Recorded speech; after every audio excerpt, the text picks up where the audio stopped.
Mesdames, Mesdemoiselles, Messieurs, bonsoir, bienvenue à vous dans ce nouveau numéro de l'émission Relais. Aujourd'hui, l'émission tout entière sera consacrée au sport mécanique. En effet, il y a quelques jours s'est tenue la première course Alkart Series, le premier championnat Alkart Series.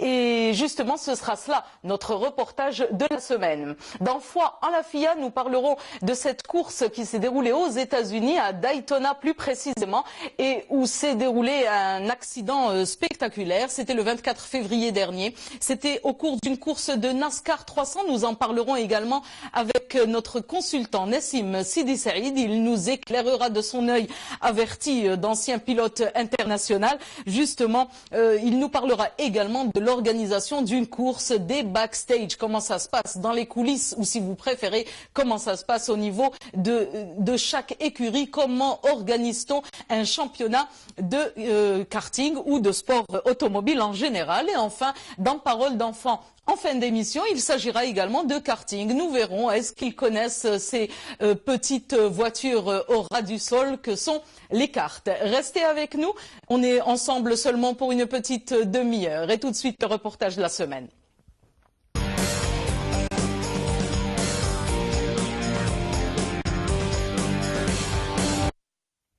Le premier tour du championnat, du championnat Alkart Pro Series s'est déroulé le 13 avril dernier sur le circuit de Borj El Kifen.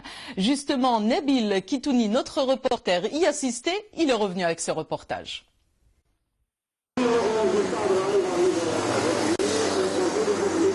Samedi 13 avril, top départ pour un championnat et pas n'importe lequel, celui de course automobile. Discipline, le karting. Pour ce rendez-vous, 7 écuries. 14 pilotes chevronnés à l'intérieur de petits véhicules automobiles monoplaces prennent part à la première course de la saison. Une première étape donc qui se déroule sur le circuit de Borj El Kifen à l'est d'Alger. Au cours de cette étape, l'animation d'une campagne de prévention routière a eu lieu. Il en sera de même pour les prochains rendez-vous de ce championnat.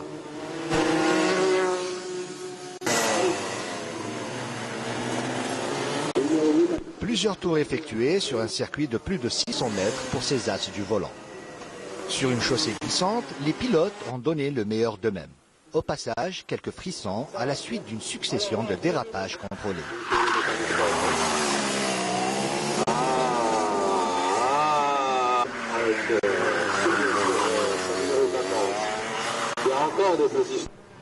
La course a été animée par Sami Abbar, Mahdi Yahyaoui et bien sûr Nassim Rezghi. 3 noms que l'on retrouve à l'arrivée et bien sûr sur le podium. La première place est revenue à Nassim Rezghi.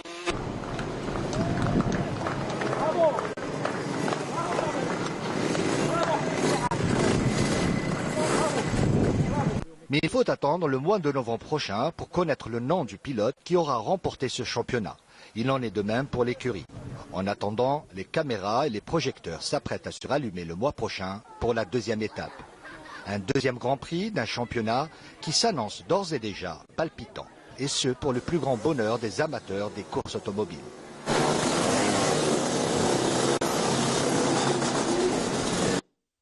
Cet événement premier du genre a été largement commenté par la presse nationale et les différents médias. En effet,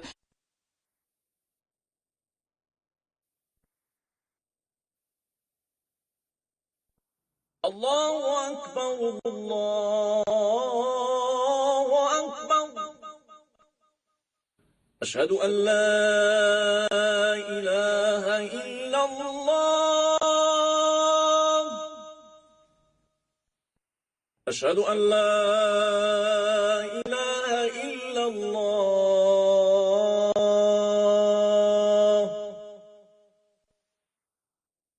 Ashhadu anna Muhammadan Rasulullah.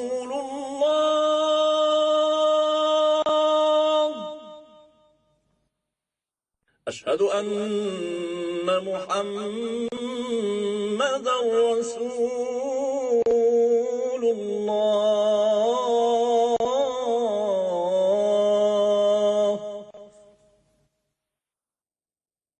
Hayya ala salat.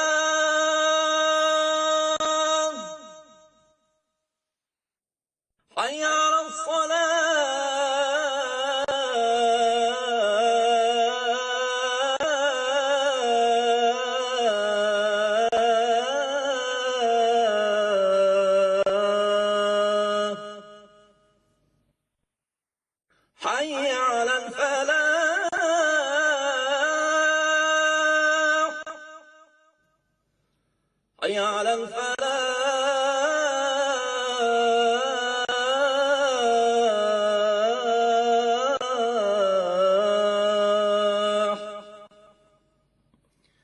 الله أكبر الله أكبر لا إله إلا الله.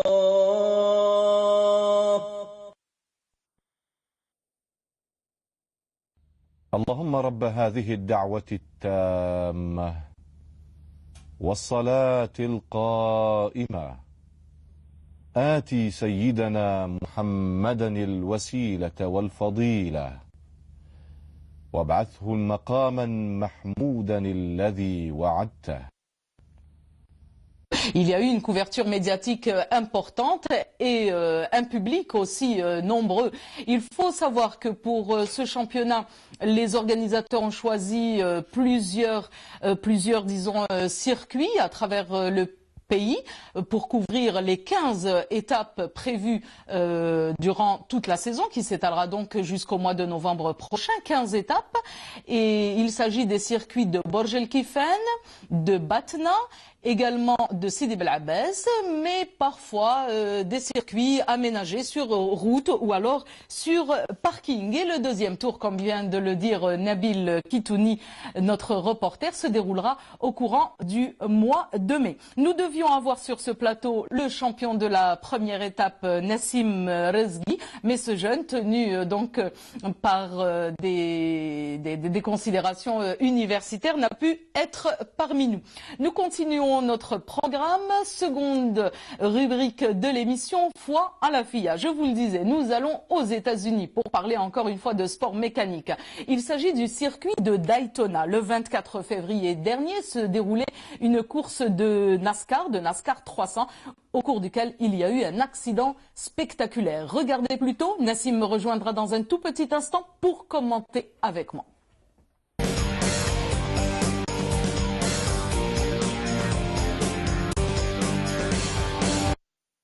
Qui peuvent aller chercher Stewart, c'est eux. Drapeau blanc, dernier tour. Nous n'aurons plus de restart. Stewart bien placé pour aller chercher une 7ème victoire. On est Il n'aura pas Stewart, ça va être trop short là. Ça va être compliqué. Il est quand même à l'intérieur, c'est peut-être pas mal. Oh attention Bowman. Et Keselowski, oh là là, on évite le contact. Et Regan Smith qui du coup récupère la première place, poussé par Keselowski. Ça nous laisserait peut-être Smith et Keselowski pour la victoire. Stewart, ça va être difficile. Stewart, si, Stewart. Par l'extérieur. Ouais, aidé Stewart par à l'extérieur. C'est qui la voiture jaune? C'est Ornish. Peut-il aider Tony Stewart à aller chercher un 7ème succès ou est-ce que c'est Regan Smith qui va aller chercher son 2e succès en Nationwide, le 2e consécutif? Ah, Regan Smith qui se fait pousser par Keselowski. C'est pas jaune, c'est pas jaune. C'est Stewart. Et Stewart, incroyable. Oh là là. Brad Keselowski qui s'est... Non, Kyle Larson qui s'est envolé. Oh là là, le drame total. Avec une voiture qui est allée dans les grillages. Ah oui, non, là, une image effrayante. Oh là là, Kyle Larson bouge-t-il, oui. Ah oui, alors là, il s'en souviendra. Eh oui, un accident qui a causé des dizaines de blessés parmi les pilotes, mais également parmi le public. Je reçois tout de suite Nassim Sidi Saïd, tout de suite après le jingle.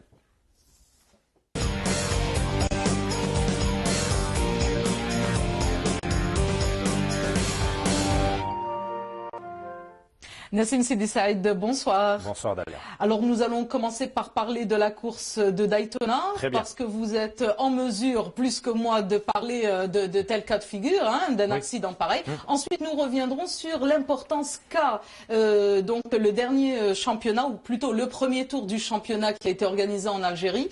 Quelle importance ça a pour notre pays d'organiser un tel championnat. Revenons tout d'abord donc sur Daytona, vous venez de le voir autant que vous, téléspectateurs. Donc cet accident qui a causé des dizaines de blessés. Et des décès également. Et dans le dernier tour. Tout à fait. C'est la pire chose qui arrive sur un circuit, que des accidents causent des blessures et ou le décès de spectateurs. Ce sont des choses qui sont déjà produites. Le plus connu a été dans les années 50 aux 24 heures du Mans, où un véhicule d'une prestigieuse marque allemande avait été sorti de la route et le moteur qui s'est désolidarisé de la voiture est allé exploser en plein public avec 80 morts à l'époque. Ça a été un traumatisme pour l'ensemble du sport automobile et cette prestigieuse marque allemande a dû se retirer du sport automobile pendant de longues décennies avant de revenir à la fin des années 90. C'est dire, en tout cas, se retirer de la Formule 1. C'est dire à quel point ce sont les pires choses qui puissent arriver. En 1994, lorsqu'au Grand Prix d'Imola, nous avons eu les accidents de Senna, Ratzenberger, etc. Il faut se rappeler qu'au départ de la course, quelques tours avant le décès de Senna, il y a eu un accrochage entre Pedro Lamy et JJ Leto et des éléments de voiture sont envolés pour aller dans le public, là encore. Mais souvent, on a tendance à associer ce type de risque au fait que le sport automobile est un sport dangereux. C'est un sport à risque. Il l'est pour ses pratiquants d'abord.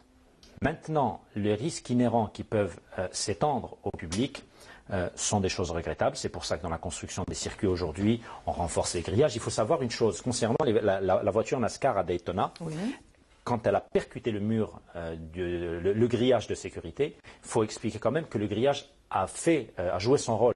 Il a réellement protégé parce que si le grillage avait rompu, on aurait eu des dégâts beaucoup plus spectaculaires. J'imagine que le grillage est d'une hauteur, moins de 5 ou 6 mètres plus, déjà. Des points d'ancrage qui sont extrêmement soignés, extrêmement consolidés. Maintenant, vous savez, quand vous rentrez en Europe ou à l'étranger dans un circuit automobile, chose que nous n'avons pas encore ici parce que nous sommes en train de développer et de promouvoir cette culture du sport automobile. Lorsque vous rentrez sur un circuit, vous achetez un ticket ou un badge ou quelque chose et sur le dos, il y a un certain nombre de mentions légales qui sont inscrites pour avertir les gens sur le risque, sur les dangers, sur le fait qu'ils doivent respecter les zones où ils doivent être installés, etc. Les gens le font, ils l'acceptent. Pourquoi ? Par passion et parce que de toutes les façons, ça fait partie de la culture occidentale ou de la culture des pays industrialisés que d'avoir cette émulation, cette compétition à travers les voitures, à travers les sports mécaniques, qui sont des sports de vitesse, qui sont des sports, des sports violents, mais qui apportent aussi énormément. Alors, on aimerait bien que les sports mécaniques se fassent sans risque, sans danger, sans mort, sans blessure. Mais ça serait hypocrite de dire que c'est quelque chose qu'on peut atteindre aujourd'hui. Le fait est que la fréquence des accidents a beaucoup diminué. Les accidents les plus spectaculaires font autrement moins de dégâts qu'il y a quelques décennies, donc nous continuons d'avancer. Alors plutôt que de stigmatiser un sport, il faut comprendre quels sont les efforts qui se font pour ça. Juste pour terminer, rappelons aussi que des accidents ont eu lieu dans des stades de foot, qu'il y a eu des tribunes qui se sont effondrées, qu'il y a eu des envahissements de terrain avec des écrasements de spectateurs. Donc, oui, mais pour sport, on ne va pas comparer l'athlétisme ou le football où il n'y a que l'être humain qui est en jeu. Absolument. Il y a en plus cette machine, il y a en plus les véhicules. Oui, donc le contexte. C'est pour juste expliquer que, parce que moi-même moi-même et plein de gens, ici et ailleurs, on a été offusqués par ça. Ce qui nous a le plus choqué, c'est qu'aux États-Unis, juste à la fin de la course, cette course NASCAR, une des plus prestigieuses, l'organisateur a regretté l'accident et a donné rendez-vous pour la prochaine course en disant « Show must go on ». Et puis j'avais fait un commentaire sur Facebook à ce moment-là, et puis j'ai un ami qui est un pilote étranger qui vit aux États-Unis. Et il a dit « Il n'y a pas de quoi s'offusquer », parce qu'en fait, dans ce pays-là, c'est quelque chose de normal. Toutes les minutes, il y a quelqu'un qui se fait tuer par balle. Donc, quelque part, ça fait partie de la culture, ça fait partie des...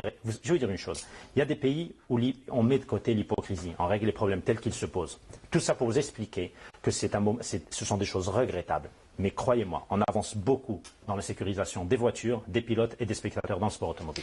Expliquez-nous, Nassim, le pilote que vous êtes, peut nous expliquer la peur. Est-ce qu'un pilote a peur? Bien entendu. Est-ce qu'il La peur est la première garantie de sécurité pour un pilote. C'est la peur qui nous démontre quelles sont nos limites. C'est la peur qui nous montre où est le danger. Et je crois que la peur, c'est la chose qui accompagne le plus le pilote. Mais vous savez, il n'a jamais peur quand il conduit. Il a peur juste avant. Plus on s'approche du moment. Vous savez, c'est une courbe qui a tendance à monter jusqu'à l'instant du départ. Et plus on s'approche, on a l'impression de sauter dans le vide. Et puis au moment où on arrive et le départ est lancé, ça y est, cette peur disparaît et on gère le factuel, on gère le pilotage. Allez, permettez-moi de parler de ma propre personne ou de mes autres collègues animateurs ou journalistes. En télévision, avant l'émission, le track existe. Le jour où je n'aurai plus ce track-là, j'arrêterai peut-être ce métier, parce que c'est ça qui nous pousse vers l'avant. Et maintenant qu'on est tous là et que l'émission a commencé, ça se passe bien. Absolument. On passe à notre second thème, Nassim. Dans Zoom sur Image aujourd'hui, justement, nous vous proposons les backstage, les coulisses de ces écuries qui ont participé au premier championnat d'Algérie de karting.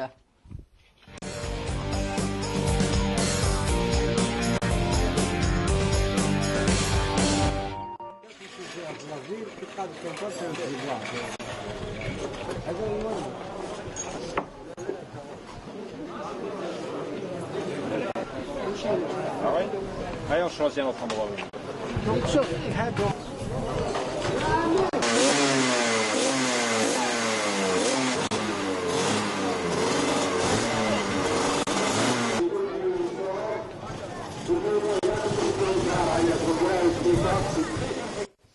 Plein de couleurs en tous les cas sur ce circuit. Je rappelle seulement qu'il y avait 14 pilotes sur la grille de départ représentant 7 écuries différentes.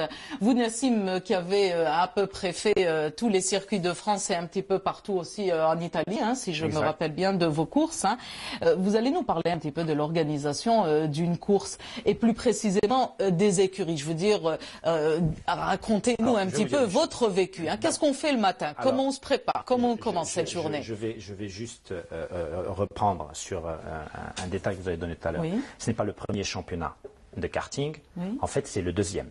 Le premier se fait depuis 3 ans. C'est le championnat de Ligue d'Alger qui s'appelle aujourd'hui le Grand Prix Open de karting.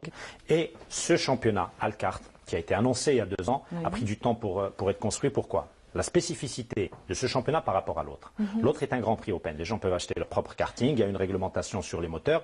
Là, c'est un championnat monotype. Les mêmes châssis, les mêmes moteurs, les mêmes pneus pour tout le monde. Les pilotes partent vraiment à armes égales. Et dans l'organisation de ce championnat, bien que la conception, la structuration entre la fédération et la société qui organise était très claire, mais le jour de la course, parce qu'on a eu énormément de problèmes, de difficultés, c'est une première, on a essuyé les plâtres, tout le monde a mis la main à la pâte, y compris les organisateurs, les pilotes et les promoteurs du championnat GPO. C'est-à-dire que c'était vraiment une fête du karting et toute la famille était là. Et pour parler du comment ça se passe ailleurs, ailleurs, ça se passe de la manière suivante. Il y a des propriétaires de circuits, il y a des propriétaires d'écuries, il y a des constructeurs de châssis, des constructeurs de moteurs, des manufacturiers de pneus, des sponsors, des médias.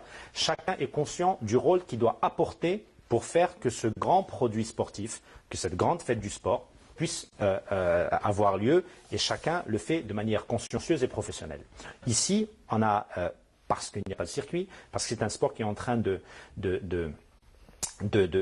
se battre pour mériter le droit d'exister. Nous avons tout fait ensemble.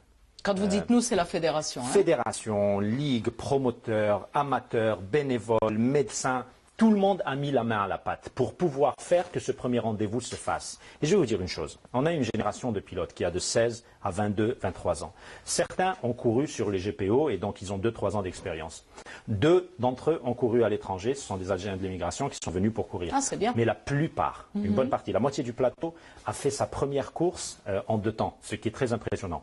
Elle a été exemplaire. Ils sont allés au bout de la course. Ils ont beaucoup progressé en quelques heures de roulage. C'est dire à quel point il y a en Algérie, à travers les médias, à travers l'exposition de l'Algérie et des Algériens au sport automobile dans le monde, des Algériens qui voient ce qui se passe au Maroc, qui voient ce qui se passe aux Émirats. Il y a des Algériens qui sont fiers de porter les couleurs de leur pays, qui disent « nous pouvons faire ».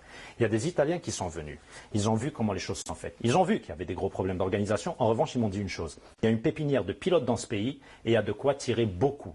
Et l'avantage du karting, c'est qu'il offre à tous les jeunes la possibilité de faire du sport automobile de performance à moindre coût. Surtout lorsqu'on arrive à trouver des sponsors. Donc pour vous dire, tout ce qu'on a fait, nous l'avons fait pour démontrer que c'est un sport qui peut hisser haut les couleurs du pays. Je crois que le message est passé. Ce n'est pas le mien, ce n'est pas celui de la fédération, mais celui de toute la famille du sport automobile et du karting. Je rappelle, mesdames, messieurs, que Nassim Sidi Saïd s'est toujours battu depuis donc les années où il faisait lui-même de la course automobile de Formule 3 à l'étranger. Il s'est toujours battu pour que l'on construise notre propre vivier Absolument. de champions, d'abord en Algérie, avant de s'expatrier. Parce que vous, en fait, vous êtes passé de l'amateur au professionnel sans transition, sans avoir fait de championnat en Algérie. Et là, on a la possibilité de le Et faire. c'est pour cela que vous vous êtes battu main dans la main avec la fédération et les instances de ce pays pour donc qu'il y ait un championnat propre à l'Algérie, de même que chez nos voisins tunisiens ou marocains.